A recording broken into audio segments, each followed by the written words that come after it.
Greetings from Tokyo, my dear friends. This is Daisuke, and I very much hope that this video finds you well and in very good spirits wherever you are in the world.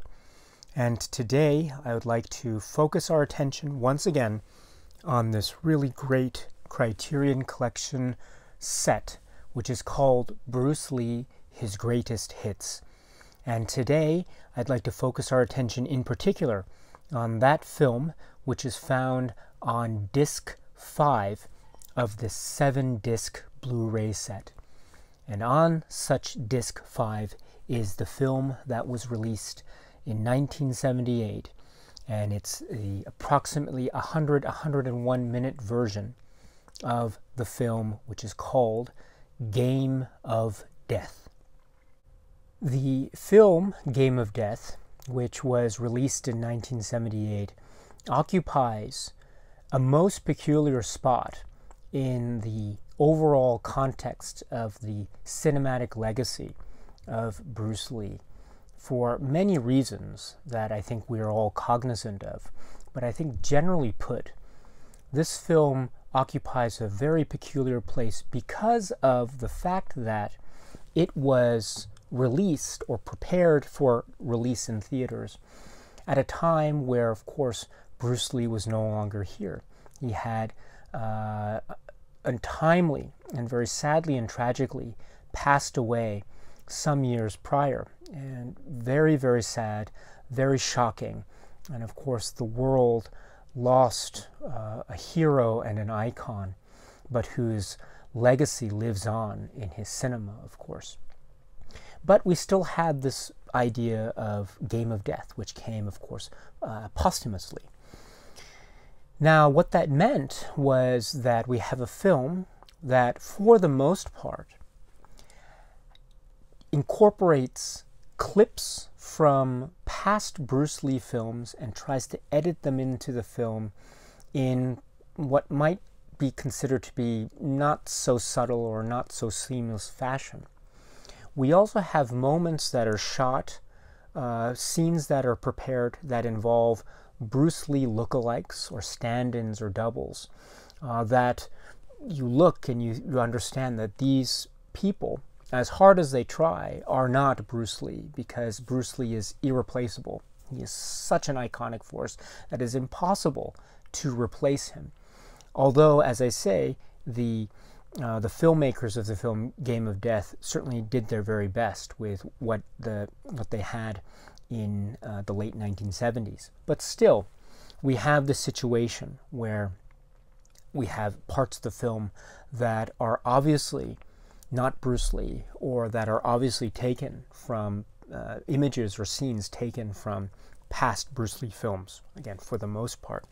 So what we have, therefore, is a very peculiar film that many people, including, I might add, some of the scholars and experts who have been interviewed for this Criterion set, many people consider to be an example, Golden Harvest's own example, of Bruceploitation, and Bruceploitation being a kind of subgenre that emerged in the 1970s as a means of trying to capitalize, if you will, on the ever-popular image and likeness of Bruce Lee in films that were made even after Bruce Lee's untimely passing. And so in this subgenre of Bruceploitation films, we had many films that emerged, and I think for many people, Game of Death is considered part of that subgenre. However, we should also keep in mind something that is very fundamentally important about this, which is that even if we were to consider the film Game of Death as being an example of Bruceploitation cinema, still, the film Game of Death has something that other Bruceploitation films did not have. So therefore, Game of Death is something head and shoulders above the rest of the field. And it is that Game of Death included footage that Bruce Lee had actually shot, fight scenes that he had actually shot prior to his making Enter the Dragon. That footage was never incorporated into a feature-length film that was released. It had been the plan for Bruce Lee to make a film involving fighting in a pagoda with different opponents, adversaries on each level. And so this footage was an attempt to try to put that type of film together. Again, this was before Enter the Dragon came, and so he went and made Enter the Dragon, and unfortunately he passed away before he could move on with his other cinematic projects. And so what he left behind when he passed away, of course, was his already firmly established cinematic legacy, from The Big Boss, Fist of Fury, Way of the Dragon, Enter the Dragon. And then he had this footage, which was, again, part of what might be considered to be an incomplete film. But Golden Harvest, Raymond Chow, and the powers that be decided to take this footage, or excerpts from this footage, and try to fashion a story around this extant footage. And so that is what we have with Game of Death. So, to repeat, even if we were to consider Game of Death to be a Bruceploitation film, it differs in one fundamentally important aspect, namely, it includes this footage that actually has Bruce Lee actually fighting in some new, fresh fight scenes that had never been seen in any Bruce Lee film up to then. Therefore, Game of Death holds a peculiar point, peculiar position in Bruce Lee's cinematic legacy. It also holds, I would insist, a very fundamentally important place in Bruce Lee's cinematic legacy by the very fact that it includes at least part of what this overall footage was. This is very important because these fight scenes that Bruce Lee is involved in, that we see in Game of Death, involve what could be said to be further developments in the fighting choreography style that we had seen in Bruce Lee films up to now. If we were to consider films, the fighting choreography to be kind of an evolution or progression, we see different levels of permutation of fighting style and weaponry usage, and adaptation or adaptability of Jeet Kune Do and the application of Jeet Kune Do. We see these developments, the building up of elements and moments and suspense and action. And we've seen it throughout the progress of the entirety of Bruce Lee's cinematic legacy, all the way up to Enter the Dragon.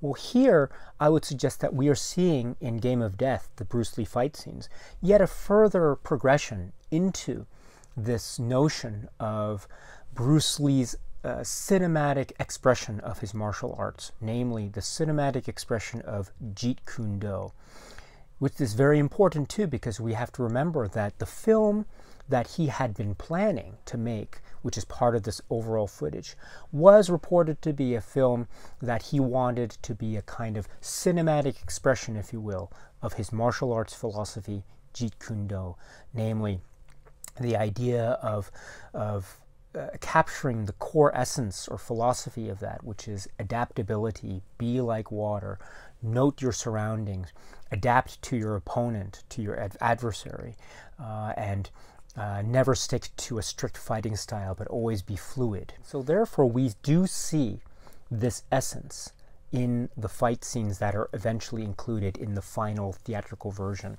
of Game of Death that we have on disc 5 of the Criterion set.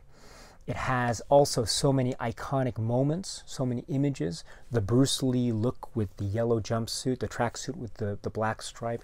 This is in this film, in that footage. This is core iconic Bruce Lee. We also see, as I indicated before, developments of fighting style, weapons versus use of weapons versus use of weapons, different martial arts styles that are being employed, and they develop so quickly within the same scene, such as we are getting so many levels and so many permutations at once within the space of, say, 3 to 5 minutes. And it's really amazing to see how much information is being piled on each other, which therefore makes these Bruce Lee fight scenes, as included in Game of Death, fundamentally important to the core character, martial arts philosophy, and on-screen persona of Bruce Lee that we have seen thus far in all of his films. So in that regard, my friends, Game of Death holds a very powerful place in Bruce Lee's filmography, in my opinion. Absolutely essential.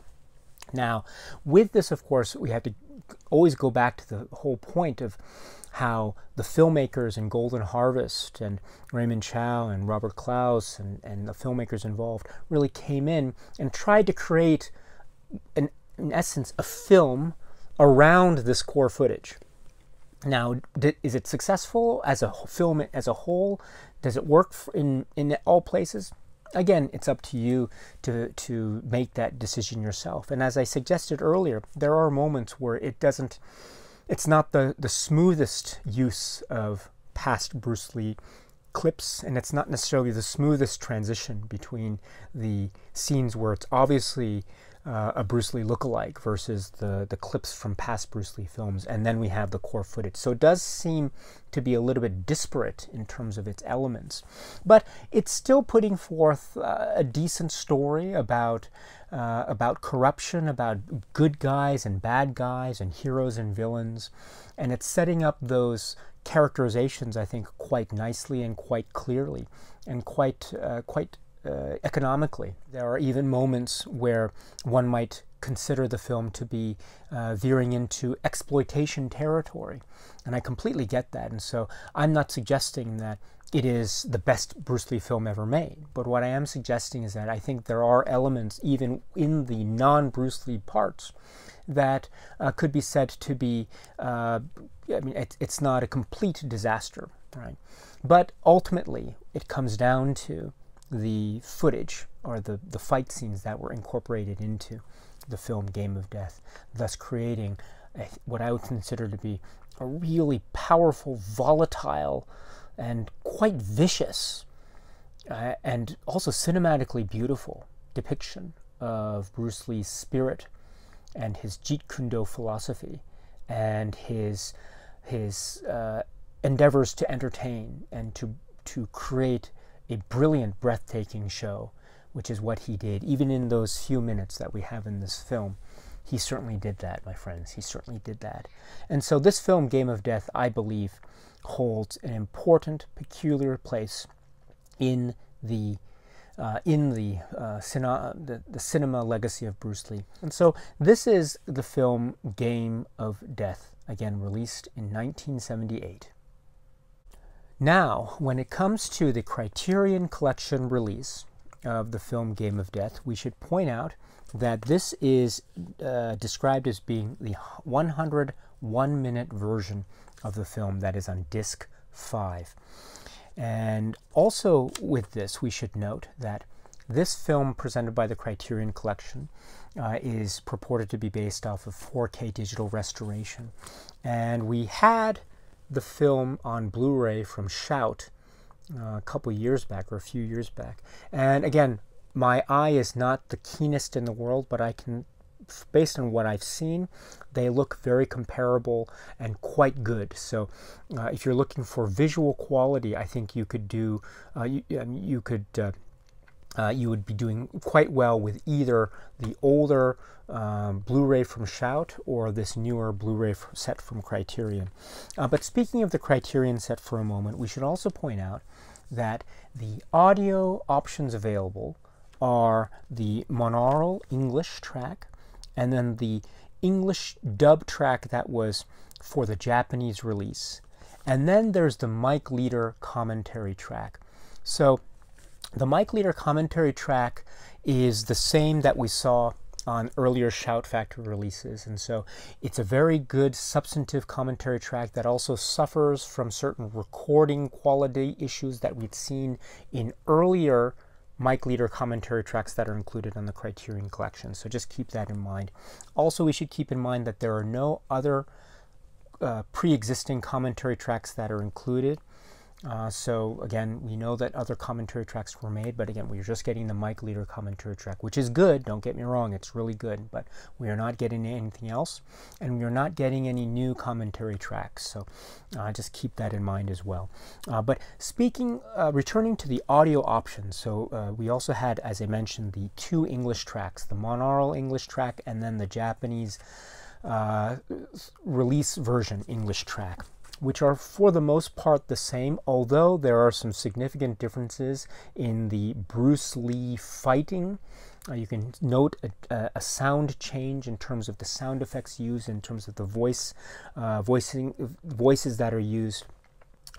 Bruce Lee's voice from other films is being edited in a very interesting way to try to reenact the Bruce Lee calls and sounds that he made during his fighting. And that's, as I say, part of the English dub Japanese release, which is one of the 2 audio tracks that are made available for Criterion. I should point out that the Shout Blu-ray, which is right here, had those audio options, plus it had the English track on DTS 5.1 and then also on DTS 2.0. So it had those 2 extra options, but we are not getting those DTS options here for the Criterion release. But we're still getting what I think are the essentials when it comes to the audio options, at least in English, for the 101-minute version of this film. So that's the first thing we should note for the Criterion release. And then we get to the supplements, which are also on disc 5. The first being a 6 to 7 minute interview with Matthew Pauly again, which is called On Game of Death. And so he's given all his interviews for the past films, and now he's giving his interview for Game of Death, and it's another great one. And then we have something that's very interesting, which is called Game of Death Redux from 2020, Alan Canvan. This is approximately 34 minutes. Okay, so remember when I said that Game of Death was originally this idea that Bruce Lee had, and he had shot footage that wasn't complete because he had to make Enter the Dragon, but it was still there. So he had this kernel of an idea captured in this collection of footage that he had shot.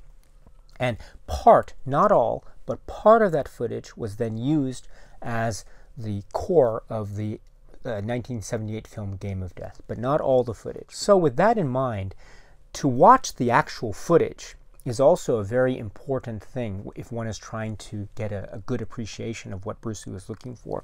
And so Game of Death Redux is a way of creating a kind of movie, which is about 34 minutes, of the film or the concept of Game of Death as envisioned by Bruce Lee and this footage. So we're in essence getting this footage in its entirety for the most part, plus some explanatory titles to give us the context of the story as envisioned originally by Bruce Lee. And so this is, I think, essential viewing. The footage is essential viewing, and it's really great to see this particular version of the footage put together in this way. Now, the footage has been made available through other avenues in the past. So I've seen the footage, and I've seen it put together in different ways through different films and things of that nature before.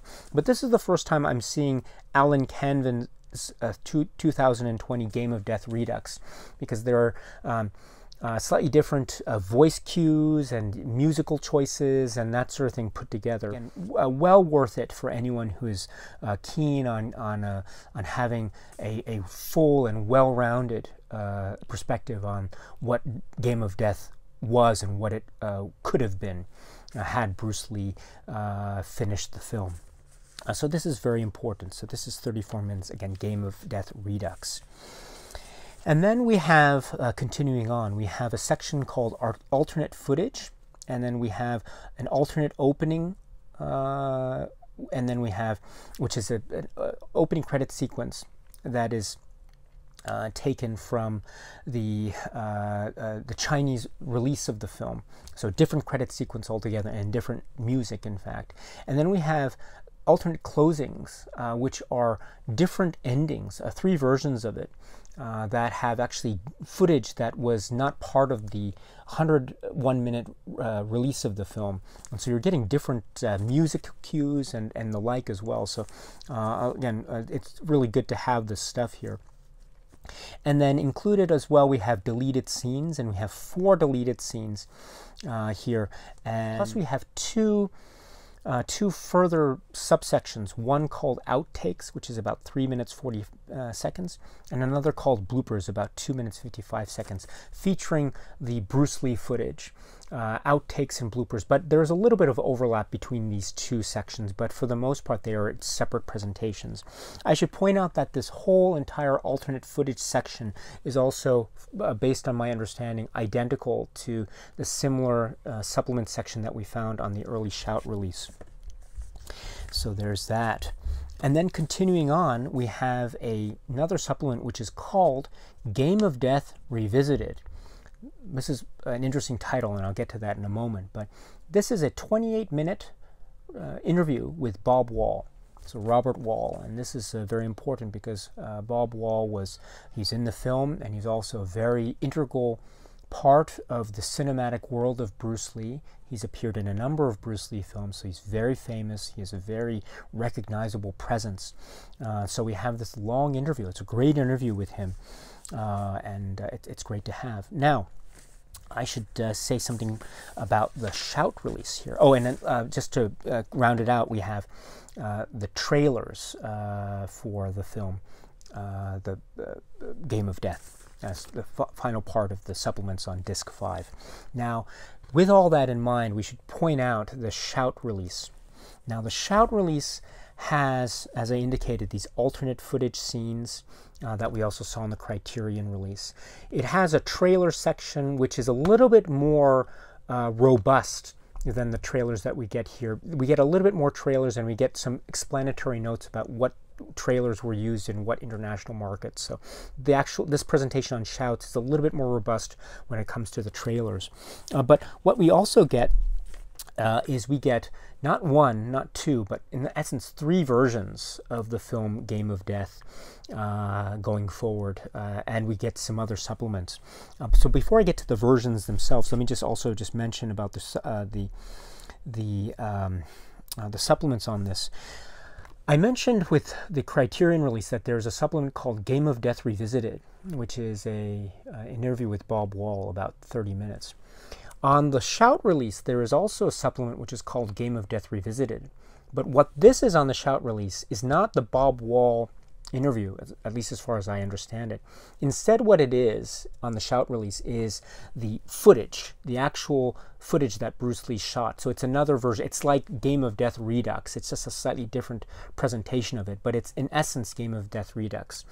So what you are getting is you're getting what is the same, the footage that we saw in Game of Death Redux is shown on the Shout Factory release under the title Game of Death Revisited. But the supplement on the Criterion release on Disc 5 that has the title of Game of Death Revisited is in fact the Bob Wall interview.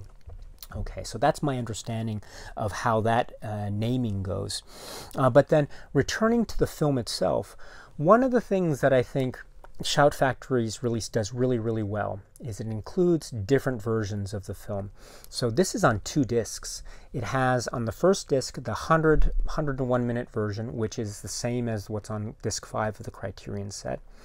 And it has the separate audio tracks.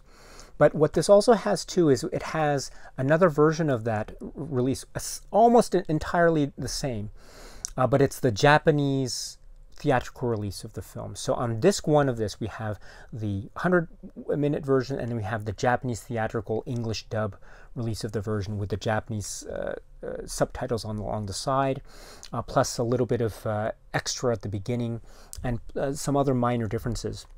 But we are getting 2 versions. Unfortunately, we only have 1 version of the film Game of Death here, just for your information. And then also, the Shout Factory includes not 2, but a 3rd version on a 2nd disc in the set, which is described as being the Mandarin Cantonese version, 90 minutes. And just to be absolutely clear, this is the version of the film that is shorter in terms of the running time, but it actually has some different footage in some key moments. And the language tracks are available in Cantonese mono or Mandarin language mono. This really interesting stuff that we it's great that the Shout Factory release did this, and it makes one hope, or it would have been nice if there could have been more versions of Game of Death included in the Criterion set. You know, we'd seen End of the Dragon and its 2 versions, the special edition version being on disc 7, for instance. So it would have been nice, for instance, to see maybe at least one other version of Game of Death maybe on the supplements disc. But oh well. That's, of course, something to keep in mind for anyone who is interested in watching other release versions of Game of Death other than the 101-minute version that we have on disc 5 from Criterion. And I should just say also that we are still getting on the supplements the alternate scenes, the deleted footage, and alternate opening and closing. And so that could give you a sense of what the other versions of this film felt like, in particular with the openings and the closings. There's some there's some scenes that you can see there that gives you a sense of what the differences are between some of the versions. It's not a perfect mode of comparison, I understand that, but just to give you a sense of that, in case you are going to be relying solely on the Criterion release of Game of Death, just to keep that in mind. But if you are interested in a more comparative analysis, I would suggest trying to find all the versions that you can. And one place to go, that is a good place to start anyway, is going to the earlier Shout releases. But again, if you just want what might be considered to be the essentials, then I think you're okay with the Criterion release. But this is all to say that I think Game of Death has a very interesting and peculiar release history, as well as its place as a film itself. And so I think part of the fun is trying to get all the differences and to try to keep track of them and investigate them and to explore them. But I think that's true for a number of other Bruce Lee films as well. So just something to keep in mind, of course. So with that, my friends, this is in essence the release of the film Game of Death on Criterion's great set here. Now, there are other supplements that are Game of Death related that we will find on the other supplements discs of this film. And so I will talk about those when I talk about the supplements in a separate video. So in particular, there is a supplement. The supplements disc includes something called Game of Death 2. And so this is also, I think, very significant when we're talking about the Game of Death and the history of Game of Death. But if we return now as a kind of closing statement on the film Game of Death, once again, this is a peculiar film in Bruce Lee's filmography, but it is still, in essence, a Bruce Lee film because of what it contains. The spirit of Bruce Lee and his fighting choreography, philosophy, and his martial arts and his outlook on life are included in the core of this film, around which the film has been created. But the core is still there. And when you look at the core, we realize that the core is alive. It is crackling with energy and electricity and excitement, and it is core, iconic Bruce Lee at his finest. And so that is why I think this film is so significant and important in the context of the cinema of Bruce Lee. This is the film Game of Death. Okay, my friends, so that's it for now. And so thank you very much for your time. And until we meet again, please be happy and healthy and well. And please keep on watching a lot of great, great movies. Thank you so much again for your time, my friends, and cheers.